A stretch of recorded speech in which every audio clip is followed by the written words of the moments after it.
guys, welcome to Good Stories Revenge in Love episode 15. ఈ ఎపిసోడ్లో శంకర్ వేగంగా బయటకు వచ్చాడు. అతని ముఖంలో ఆందోళన స్పష్టంగా కనిపిస్తోంది. అతను బైక్ దగ్గరకు వెళ్ళాడు. త్వరగా బైక్ స్టార్ట్ చేశాడు. అతని మనసులో ఆ వ్యక్తి ఎవరు, ఎందుకు అన్విత వెనకాలే కనిపించాడు అని ఆలోచిస్తున్నాడు. అతను వెళ్ళబోతుండగా అతని ఫోన్ మోగింది. అది అన్నోన్ నంబర్. శంకర్ ఒక్కసారిగా ఆగిపోయాడు. అతని గుండె వేగంగా కొట్టుకుంది. వెంటనే కాల్ లిఫ్ట్ చేశాడు. హలో అని అన్నాడు. అటు నుంచి అన్విత గళం వినిపించింది. హలో నాన్న అని అనగానే శంకర్ ఒక్కసారిగా ఊపిరి పీల్చుకున్నాడు. అతని ముఖంలో టెన్షన్ కొంచెం తగ్గింది. అన్విత, నీ ఫోన్కి ఏమైంది? ఎందుకు కాల్ లిఫ్ట్ చేయలేదు అని అడిగాడు. అన్విత చిన్నగా, ఫోన్ పడిపోయింది నాన్న, స్క్రీన్ మొత్తం గీసుకుపోయింది, టచ్ కూడా సరిగా పనిచేయడం లేదు, అందుకే మీ కాల్ తీసుకోలేకపోయాను అని చెప్పింది.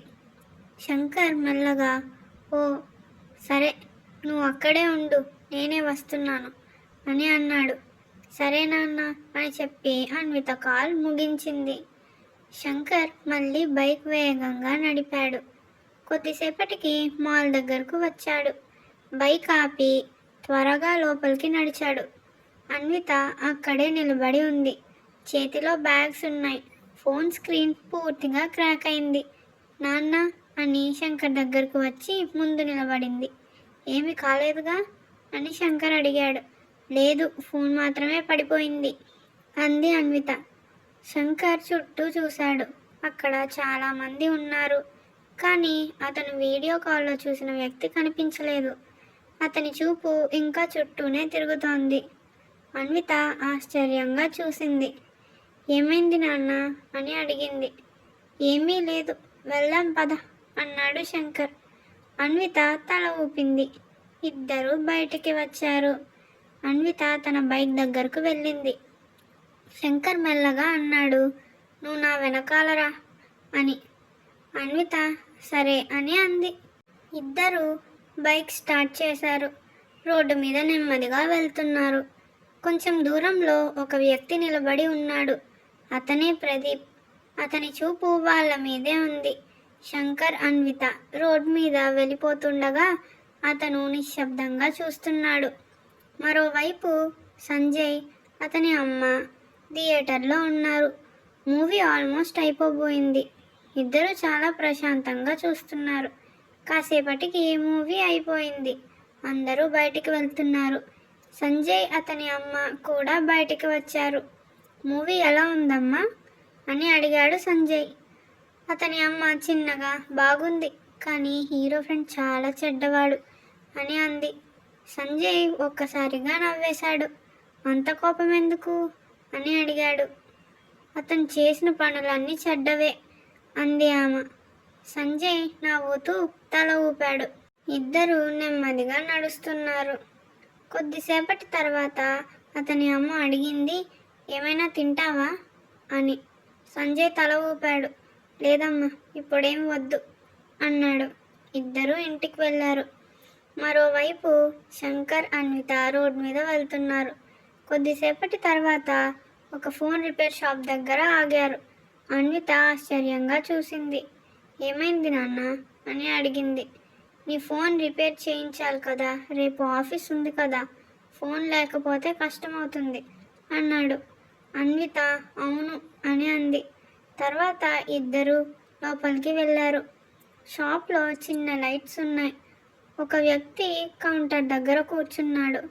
శంకర్ ఫోన్ ఇచ్చాడు. స్క్రీన్ మార్చాలి అన్నాడు. ఆ వ్యక్తి ఫోన్ చూశాడు. కొంచెం టైం పడుతుంది సార్ అని అన్నాడు. సరే అన్నాడు శంకర్. అన్విత పక్కనే చైర్లో కూర్చుంది. శంకర్ కూడా పక్కనే నిలబడ్డాడు. అన్విత బ్యాగ్ సర్దుకుంటోంది. శంకర్ ఆమెను చూసి అడిగాడు, ఏమేం కొన్నావు అని. అన్విత వెంటనే బ్యాగ్స్ చూపించింది. ఇవి రూమ్ కోసం, ఇవి కిచెన్ కోసం, ఇది మీ గిఫ్ట్ అని చెప్పింది. శంకర్ ఆశ్చర్యపోయాడు. నాకా అన్నాడు. అన్విత నవ్వింది. అవును, ఇంటికి వెళ్ళాక చూడండి అని అంది. శంకర్ చిన్నగా నవ్వాడు. నాకెందుకు అన్నాడు. నాకు కొనాలనిపించింది అని అంది. కొద్దిసేపటికి ఫోన్ రిపేర్ అయింది. ఆ వ్యక్తి ఫోన్ ఇచ్చాడు. ఇప్పుడు బాగానే పనిచేస్తుంది అని అన్విత వెంటనే చూసింది. ఆమె ముఖంలో రిలీఫ్ కనిపించింది. శంకర్ డబ్బులు ఇచ్చాడు. ఇద్దరూ బయటికి వచ్చారు. ఇద్దరు ఇంటి వైపు బయలుదేరారు. మరోవైపు సంజయ్ తల్లి ఇంటికి చేరుకున్నాక అలసిపోయి సోఫా మీద కూర్చుంది. చాలా రోజుల తర్వాత బయటికి వచ్చాను అని అంది. తరువాతి రోజు ఉదయం అన్విత నిద్ర లేచి కట్టెన్ పక్కకు జరిపింది. రోడ్డు మీద కొంతమంది నడుస్తున్నారు. ఆమె కొద్దిసేపు బయటకి చూసి తర్వాత రెడీ అయింది. శంకర్ కూడా సిద్ధమవుతున్నాడు. టేబుల్ మీద ఫైల్స్ ఉన్నాయి. అతను వాటిని బ్యాగ్లో పెడుతున్నాడు. అన్విత కిచెన్లోకి వెళ్ళింది. నాన్న అని అంది. ఆ అని పలికాడు శంకర్. మీరు కూడా ఆఫీస్కి వస్తున్నారా అని అడిగింది. శంకర్ తల ఊపాడు. అవును, కొన్ని మీటింగ్స్ ఉన్నాయి అని అన్నాడు. అన్విత నేను ఈరోజు కొంచెం ఎర్లీగా వెళ్తాను, లంచ్ చేయలేను అని అంది. శంకర్ పర్లేదు, నేను చూసుకుంటానులే అన్నాడు. అన్విత తల ఊపింది. ఆమె బ్యాగ్ తీసుకుని ఒక్కసారిగా ఆగింది. నిన్న కొన్న టై మీకు రాత్రి ఇవ్వడం మర్చిపోయాను అంది. శంకర్ నవ్వాడు. సాయంత్రం ఇవ్వు అన్నాడు. సరే అంది ఆమె. మరోవైపు సంజయ్ నిద్రలేచాడు. అతను మంచం మీద కూర్చున్నాడు. తర్వాత క్లాక్ని చూశాడు.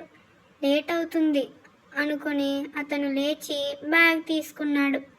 బట్టలు మడత పెట్టి ఒక్కొక్కటి బ్యాగ్లో పెడుతున్నాడు.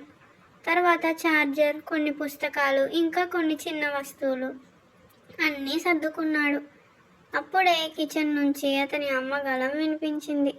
సంజయ్ రా ఒకసారి అని పిలిచింది. అతను కిచెన్లోకి వెళ్ళాడు. అక్కడ టేబుల్ మీద చాలా స్నాక్స్ ఉన్నాయి. కజ్జికాయలు, చెక్కలు, మురుకులు అన్నీ ఉన్నాయి. సంజయ్ ఆశ్చర్యంగా చూశాడు. అమ్మా, ఇన్ని ఎందుకు అని అన్నాడు. ఆమె సీరియస్గా చూసింది. ఇది తీసుకెళ్ళాలి, బస్సులో ఆకలేస్తుంది, తర్వాత అక్కడికి వెళ్ళాక కూడా తినడానికి ఉండాలి కదా అంది. అమ్మ చాలా ఎక్కువ ఉన్నాయి అన్నాడు. ఎక్కువైనా తీసుకెళ్ళు, అన్నీ తిను అంది. సంజయ్ సరే అని వాటిని బ్యాగ్లో పెట్టాడు. అతని తల్లి మళ్ళీ లంచ్ ఎర్లీగా చేస్తున్నాను, తిని వెళ్ళు, తినకుండా బస్సు ఎక్కొద్దు అని అంది. సంజయ్ తల ఊపాడు. సరే అమ్మా అన్నాడు. మరోవైపు అన్విత ఆఫీస్కి చేరుకుంది. ఆమె బిల్డింగ్లోకి నడిచింది. కొంతమంది కొలీగ్స్ కనిపించారు. గుడ్ మార్నింగ్ అన్విత అన్నారు. ఆమె కూడా గుడ్ మార్నింగ్ అని చెప్పింది. అందరూ తమ తమ డెస్క్ దగ్గరకు వెళ్ళారు. అన్విత కూడా కూర్చుంది. ల్యాప్టాప్ ఆన్ చేసింది. అప్పుడే ఫోన్ రింగ్ అయింది. అది అన్నోన్ నెంబర్. ఆమె స్క్రీన్ చూసింది. ఎవరో అని తనలో తాను అనుకుని కాల్ లిఫ్ట్ చేయలేదు. ఫోన్ సైలెంట్లో పెట్టింది. అప్పుడే పక్క డెస్క్ వాళ్ళు గమనించారు. అరే, కొత్త ఫోనా అని అడిగారు. అన్విత నవ్వింది. లేదు లేదు, స్క్రీన్ మాత్రమే కొత్తది అని అంది.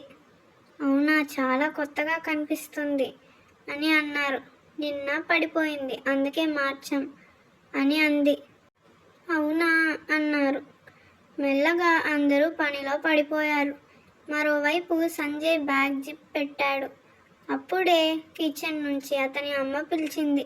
రా తినడానికి అని. అతను వచ్చాడు. టేబుల్ మీద వేడి అన్నం ఉంది. తర్వాత ఇద్దరూ నెమ్మదిగా మాట్లాడుకుంటూ తిన్నారు. తిన్నాక సంజయ్ బ్యాగ్ తీసుకున్నాడు. తన అమ్మ దగ్గరికి వచ్చాడు. వెళ్తానమ్మా, మళ్ళీ వస్తాను అని అన్నాడు. ఇప్పటి నుండి సరైన దారిలో నడుచుకో అని అంది ఆమె. సంజయ్ మౌనంగా తలూపాడు. బస్సు ఎక్కాక కాల్ చేయి అని అందామ. సరే అని చెప్పి సంజయ్ బయటికి వెళ్ళాడు. బస్ స్టాండ్కి చేరుకున్నాడు. కొంతమంది ఆల్రెడీ బస్ కోసం ఎదురు చూస్తున్నారు. కొద్దిసేపటికి బస్ వచ్చింది. అతను ఎక్కాడు. విండో సీట్ దగ్గర కూర్చున్నాడు. బ్యాగ్ పక్కన పెట్టి వెంటనే తన అమ్మకి కాల్ చేశాడు. బస్ ఎక్కానమ్మా అన్నాడు. సరే జాగ్రత్త అంది ఆమె. కాల్ ముగిసింది. బస్ మెల్లగా కదిలింది. సంజయ్ ఫోన్ తీసుకున్నాడు. ఇన్స్టాగ్రామ్ తెరిచాడు. మరోవైపు శంకర్ ఆఫీస్కి చేరుకున్నాడు. అతను క్యాబిన్లోకి వెళ్ళాడు. సెక్రటరీ ఫైల్స్ తీసుకొచ్చాడు. శంకర్ చైర్లో కూర్చున్నాడు. ఒక్కో ఫైల్ చూస్తున్నాడు, సైన్ చేస్తున్నాడు. కొద్దిసేపు పూర్తిగా పనిలో మునిగిపోయాడు. మధ్యాహ్నం ఆఫీస్ క్యాంటీన్కి అందరూ వచ్చారు. అన్విత కూడా వచ్చింది. ఆమె కొంచెం ఫుడ్ ఆర్డర్ పెట్టుకుంది. దాంతోపాటుగా కొన్ని చాక్లెట్స్ కూడా ఆర్డర్ చేసింది. తర్వాత ఆమె కొలీగ్స్ టేబుల్ దగ్గర కూర్చుంది. అందరూ మాట్లాడుతూ తింటున్నారు. ఈరోజు చాలా వర్క్ ఉంది. ఆడిట్ అయిపోయినా ఫైల్స్ తగ్గట్లేదు అని అందరూ మాట్లాడుకుంటూ నవ్వుకున్నారు. అన్విత ఆర్డర్ చేసిన ఫుడ్ తింటోంది. తర్వాత చాక్లెట్స్ తీసుకుంది. ఇది తీసుకోండి అని అందరికీ ఇచ్చింది. ఏంటి స్పెషల్ అని కొంతమంది అడిగారు. ఏం లేదు అని అందే ఆమె. అందరూ చాక్లెట్స్ తీసుకున్నారు. తర్వాత మళ్ళీ తమ తమ పనులకు వెళ్ళిపోయారు. మరోవైపు శంకర్ లంచ్ తర్వాత మళ్ళీ క్యాబిన్లో కూర్చున్నాడు. మళ్ళీ ఫైల్స్ చూస్తున్నాడు. కొద్దిసేపటికి డోర్ తట్టారు. కమిన్ అన్నాడు. సెక్రటరీ లోపలికి వచ్చాడు. గుడ్ ఆఫ్టర్నూన్ సార్ అన్నాడు. శంకర్ తల పైకెత్తాడు. గుడ్ ఆఫ్టర్నూన్ అన్నాడు. సెక్రటరీ చేతిలో కొన్ని పేపర్స్ ఉన్నాయి. అతను కొద్దిసేపు మౌనంగా నిలబడ్డాడు. తర్వాత మెల్లగా మాట్లాడాడు. సార్, కొద్ది రోజుల క్రితం ఆడిట్కి కారణమైన వ్యక్తిని కనుక్కోమన్నారు కదా అన్నాడు అతను. శంకర్ సీరియస్గా చూశాడు. సెక్రటరీ నెమ్మదిగా అన్నాడు. మీరు అనుకున్నట్టుగానే ఆ వ్యక్తి మన ఆఫీస్లో పనిచేసేవాడే సార్ అని అన్నాడు. తర్వాత ఏం జరగబోతుంది తెలుసుకోవాలంటే లైక్ చేసి షేర్ చేసి మా ఛానల్ని సబ్స్క్రైబ్ చేసుకోండి. కామెంట్ కూడా చేయండి. Thank you for watching.